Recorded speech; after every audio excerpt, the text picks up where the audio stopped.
안녕하세요. 강수연입니다. 조카 김필주입니다. 네, 여러분. 저희 조카가 갑자기 병원에 입원해서 제가 커뮤니티에 올렸잖아요. 조카의 근황에 대해서 좀 놀라셨죠?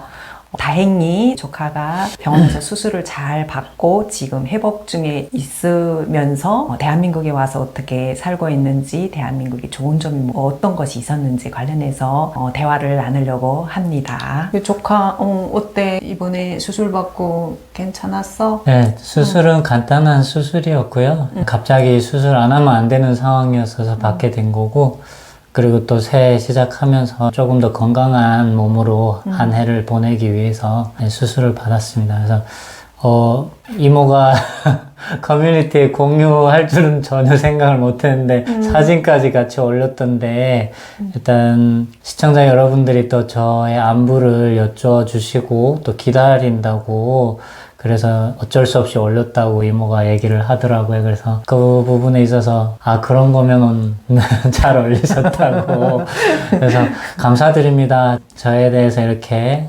긍정적으로 그리고 또 응원의 목소리들을 보내주셔가지고 네, 너무너무 감사합니다. 맞아요. 네. 그리고 조카가 드릴 말씀이 있다고 합니다. 제가 이제 영상 이모가 올려주면 저도 이제 빼놓지 않고 다시 모니터링을 하거든요. 뭐 제가 한 말에 실수는 없는지 이런 걸 보고 또 제가 말 좀 부족하게 한 부분에 있어서는 또 시청자 여러분들이 이제 댓글을 또 성실히 달아주시잖아요. 거기서 또 배우고 그러기 위해서 모니터링을 하는데 보니까 이제 그 국정원 얘기를 했을 때 어느 그 댓글에서 이제 조금 뭐 언쟁이라고 해야 될까요? 어쨌든 좀 이렇게 서로 뭐 얘기를 주고받으시던데 예, 그 부분에서 좀 짚고 가야 될 것 같아요. 모든 영상이 다 그렇습니다만은 그 시기에 그때 당시에 김필주라는 아이의 그때 당시의 감정과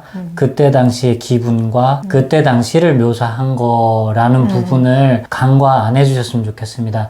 그리고 저 또한 지금은 어떠한지를 말씀을 못 드리다 보니까 또 그런 부분이 있었던 것 같은데 저 같은 경우는 그 댓글 달아주신 두 분, 양측에 모두 저는 다 이해하고 또 똑같은 마음입니다. 과거의 김필주는 이쪽 한 부분에서 잘못했을 그분에게 응원의 메시지로 뭐 비판도 해주시고 지적도 해주신 부분 너무 감사하고요. 또 반면에 그분들이 있어서 우리나라의 안보가 지켜지고 또 탈북자들을 가장해서 간첩들이 들어오는 것도 사실인데 당연히 그 부분을 거쳐서 걸러줘야 된다고 저는 생각하고요. 또 저는 탈북자로서 당연히 그 과정을 거쳐야 되는 거 다 이해합니다. 다만 다시 말씀드리지만 그때 당시 겪었던 내 감정이 그랬다라는 거지 지금도 국정원 그 분에 대해서 부정적으로 생각하는 거 아니라는 부분 다시 한번 당부드리고요. 이런 부분으로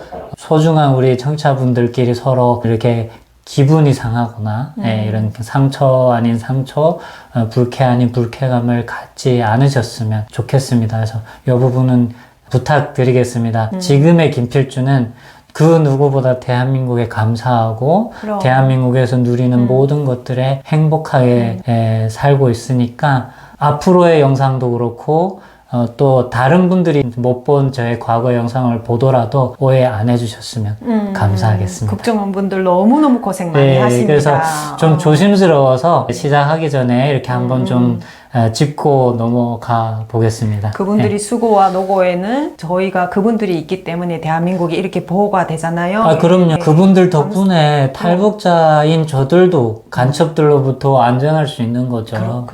그리고 제가 다년간의 NGO 활동을 하는 것도 북한을 예쁘게 표현하고 다니지 않았었기 때문에 그런 부분들도 북한이 가만두지 않을 수도 있는데 그러한 위협으로부터 안전할 수 있었던 것도 국정원부터 그리고 경찰들로부터 많은 기관들에서 그분들의 노고가 있어서 그래서 가능했던 거기 때문에 너무 잘 알고 있습니다. 그래서 그런 부분 때문에 괜히 서로 이렇게 언쟁을 하지 않으셨으면 바랍니다. 오해하지 않으시길 바라겠습니다. 그리고 이번에 병원 생활 했잖아. 네. 느낀 소감 같은 거 있어? 세상. 이제 병원 생활하면서 평소에 병원에 안 와도 되는 상황으로 하루하루를 살았던 그 순간들이 얼마나 감사한 순간들인지 좀 새삼 돌아보는 시간이었어요. 이제 마취 풀리고 그 마취 풀렸는지 그리고 제대로 풀렸는지는 이제 뭐 배에 찬 가스가 배출이 되거나 소변이 제대로 나오는지 이걸 통해서 이제 간호사님들이 그 측정을 하는데 몇 시간이 되도록 소변을 못 봤어요. 10번 넘게 시도를 했는데 안 나오더라고요. 그때 새삼 느꼈죠. 아, 대소변 잘 보고 살았던 그 순간이 얼마나 감사한 순간인지를 한번 또 새삼 느끼게 되고 그것뿐만 아니라 사실은 평소에 몸이 아프다 보니까 아프지 않는 순간들이 있을 때면 엄청 행복했었거든요. 그런 걸 잘 느끼고 있었는데 이번 병원 생활하면서 다시 느꼈고 그 다음에 이제 시설적인 측면 이런 것들은 빼놓을 수 없죠. 예를 그렇지. 들면 음식 예, 하루 세끼 자고 있는데 식사 나왔습니다 하면 눈곱 잡아 뜯으면서 먹고 또 자고 약 먹어야 돼요 또 일어나서 약 먹고 또 자고 다 챙겨주셔. 또 자고 있으면 점심 먹어야죠. 하루 3끼의 밥, 약, 그 다음 또 운동 안 한다고 운동하라고 하고, 뭐 이런 하나부터 10까지 간호사님들이며 주치의사분들이 또 매일 와서, 상처 부위는 괜찮은지, 뭐, 그 다음에 수술은 경과는 어떤지 이런 것들 다 말해주시고, 언제 퇴원해도 되고, 내 컨디션은 어떤지. 그냥 하나부터 10까지 내가 왕자가 된 기분이라고 따뜻한. 할까요? 그런 것들이 참 너무 일상에 많아서 그런 부분들이 감사했고요. 그리고 또 제 주사약이 좀 비싸요. 혈우병 환자다 보니까 그 치료비가 또 정말 어마어마하게 나왔습니다. 이번에. 근데 다행인지 모르겠으나 어쨌든 제 개인 부담이 없었다라는 부분에 있어서는 너무나 감사하고 개인 부담이 엄청 적게 나왔어요. 네, 그래서 희귀난치성 질환으로서 산정특례 보호 대상이 되어서 그런 부분들도 혜택 받은 거 그런 것들이 참 감사했고 한국에 금방 왔었을 때도 영상에 역시나 나갔지만 혈우 환자라고 별도의 어떤 조치와 그리고 이 진단을 통한 약품 보장 그걸로 지금 아프지 않고 잘 살아갈 수 있는 거 이런 것들이 사실은 북한에 있었으면 이미 이 세상 사람이 아니었을 전데 그렇지. 대한민국에 와서 대한민국 땅에 발 들여놓은 그 이유 하나로 지금 제가 이렇게 살아갈 수 있는 거죠. 그렇지. 그래서 너무너무 감사드리고 이번 병원 생활을 통해서 한 번 더 새삼 더 각인시켜줬죠. 네. 네. 대한민국은 이런 곳이다. 자유라는 건 이런 곳이다. 또 네. 병원 생활하면서 저희 조카가 또 다른 새로운 감정, 또 대한민국의 감사함을 또 느꼈다고 합니다. 여러분 이제부터는 지난 영상에 이어서 이제 국정원 그리고 하나원 졸업해서 임대 아파트를 그렇죠. 배정받고 나오거든요. 그래서 저희 조카가 임대 아파트를 받고 집에 딱 입주했을 때 소감 너무 듣고 싶어요. 그래서 그 소감에 대해서 한번 말씀드릴게요. 어땠어?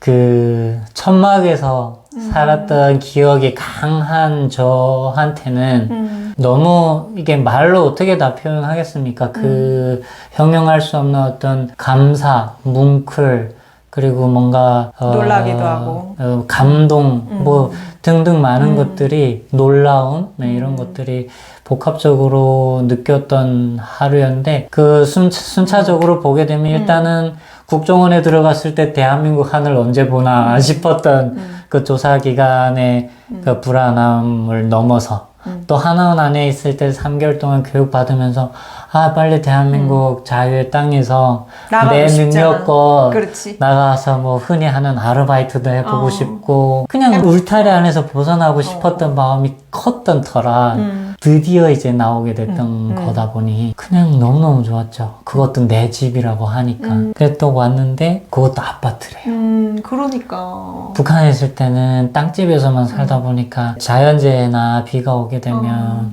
그 피해가. 비 새는 거, 그 다음에 물이 흘러서 들어오는 거, 뭐 이런 불편함들이 있었었는데 아파트니까 이제 깨끗하죠. 진짜 뭐 하늘과 땅 차이죠. 그래서 일단 아파트 배정받고 들어갔는데 네, 뭐 반듯한 집 없이 살던 몸인지라 내 집이 이렇게 깔끔하고 이렇게 높은데 15층 그것도 15층에서 내려다보면서 와 여기 사람 살 수 있나? 막 이러면서 왜냐면 가장 높이 올라갔던 아파트가 북한에서 그게 7층짜리였나? 그때 보통, 그 청진에 이모네 집 그게 몇 층이에요? 5층. 응. 5층도 그렇게 높아 보였는데 그 3배니까 엄청나지. 그래서 놀랐지. 그 여러 가지 감정을 안고 네모 반듯한 집에 들어갔죠. 근데 이제 내 방이라는 게 하나 생긴 거예요. 작은 방. 그러니까. 그리고 화장실 따로 있고. 그리고 그걸 이제 물론 경제적인 능력이 되게 되면 다른 데를 내가 원하는 대로 갈 수 있다라는 것도 너무 좋아하는데 일단 그 전까지는 이 집에 그렇지. 그냥 무한대로 있을 수 있다는 거예요. 그치? 그리고 시간이 흘러서 지금에도 그렇지만 집이 얼마나 대한민국에서 치열하잖아요. 그 보금자리 하나 얻는 게. 여전히 집이 없어서 힘들어하는 분들도 많으신데 저희는 이제 나오자마자 임대주택을 딱 받게 되니까 내 방이 있죠. 방이 넓은 거실이 있죠. 침대가 있죠. 그러니까. 책장이 있죠. 그리고 얼마 안 돼가지고 또 개인 컴퓨터를 어머니가 또 놔줬어요. 컴퓨터 있죠. 인터넷이 빵빵 터져가지고 뭐든 들어가서 할 수 있죠. 그냥 24시간이 너무 부족했어요. 너무너무 행복하고 너무너무 즐거웠고 하루가 어떻게 가는 줄 몰랐죠. 그리고 지금 겨울이잖아. 너무 아. 또 난바. 일단 24시간 따뜻한 물, 24시간 시원한 물, 전기하고 물이 잘 나오는 건요. 이거는 진짜 저는 최근에도 계속 느껴요. 샤워할 때. 북한을 비교하지만 조금 더 넓게 보면 아프리카나 이런 데 광고들 보면 구정물 같은 거 먹잖아요. 그렇지. 아이들이. 근데 우리는 수돗물도 이제 검료를 해서 인체에 해롭지 않으면 마시고 그것도 뭐 꺼림직하니까 이제 물을 사서 마시잖아요. 맞아. 네. 깜짝 놀랐어. 근데 물 사서. 그 먹어도 되는 물로 샤워를 하고 있는 그 순간에 가끔 그런 생각하죠. 내가 무슨 복이 있어서 내가 전생에 나라를 몇 개나 구했길래 내가 이렇게 24시간 따뜻한 물에 이 추운 날에 맞아. 추위도 못 느끼고 따뜻한 물에 샤워를 하고 그리고 이 향나는 비누와 예, 그리고 또 폭신폭신한 이불, 침대, 그치. 따뜻한 온돌, 따뜻한 난방. 예, 끊이지 않는 전기 속에서 보고 싶은 TV 모든 프로그램 참 그 중국 땅에서 예능 프로그램 보면서 이게 욕심이 아니라면 저기 가서 하루만이라도 살다 왔으면 좋겠다. 그것도 욕심이라면 1시간만이라도 저기서 살다가 다시 원위치에 와도 여한이 없겠다라고 했던 그 간절한 바람이 이제는 평생을 살 수 있게 됐으니까 새삼 그런 생각이 들면 얼마나 감동이야. 감격스럽죠. 그렇지. 예. 신기하고. 신기함을 넘어서 그냥 기적이죠. 그렇지. 놀랍고. 기적이죠. 이렇게 지금 놀라워. 여러분들하고 카메라 앞에 앉아서 뭐 이거 어떻게 이 순간도. 이건 상상을 못하죠. 예. 맞아요. 그게 불과 20년 전이에요. 20년 전에 김필주는 20년 이후에 김필주가 여러분들하고 이렇게 앉아서 20년 그때를 웃으면서 회고할 거라고 상상도 그렇지. 못했죠. 예, 근데 그런 삶을 살고 있습니다. 나는 아파트 받았을 때 제일 물론 이제처럼 여러 가지 다양한 부분들이 있었는데 그 아파트 주변이 또 너무 놀랬어. 아, 그렇죠. 봄이면 꽃이 왜 그렇게 많아? 꽃이 많은 곳에 깜짝 놀라. 도심에서 새가 지저귀죠. 낙이 날아다니지. 뭐, 정말. 그게 놀랍고 그리고 아파트마다 과일이 열려 있는 거, 과일 나무가 감. 저거 따가는 사람이 없어. 야. 저 진짜 깜짝 놀랐어요 그때. 저는 그거 볼 때마다 빼놓지 않고 드는 생각이 있어요. 북한에서 교육받았을 때, 강성대국이 이루어지면, 우리로 말하면 마트죠. 마트 그렇지. 같은 데 가게 되면, 일단은 사람이 없다고 했어요. 돈 받는 사람이. 왜냐면, 자기 먹을 만큼만 가져가고, 가져간 만큼 돈을 알아서 지불하는 세상이 온다고 했고, 길 다니면서 나무 과일들이 열려 있어도 그 누구도 따가지 않는다고 했어요. 그게 북한에서 우리한테 심어줬던 미래의 공산주의 사회였거든요. 그리고 남조선은 썩어 빠진 자본주의 사회라고 했고 그 이유가 뭐냐면 돈 한다고 했고 그 돈 때문에 공부할 것도 못하고 맞아. 그리고 서로 물고 뜯는다고 했고 그렇게. 그래서 인간이 인간으로서 살아가기 어려운 것이 남조선이라고 했었거든요. 교육을 그렇게 받았지. 그 교육을 받았던 나로서는 과일나무를 하나를 보면서도 북한이 추구했던 세상이 지금 내가 보고 있는 이 여기구나. 모습인데 그렇지.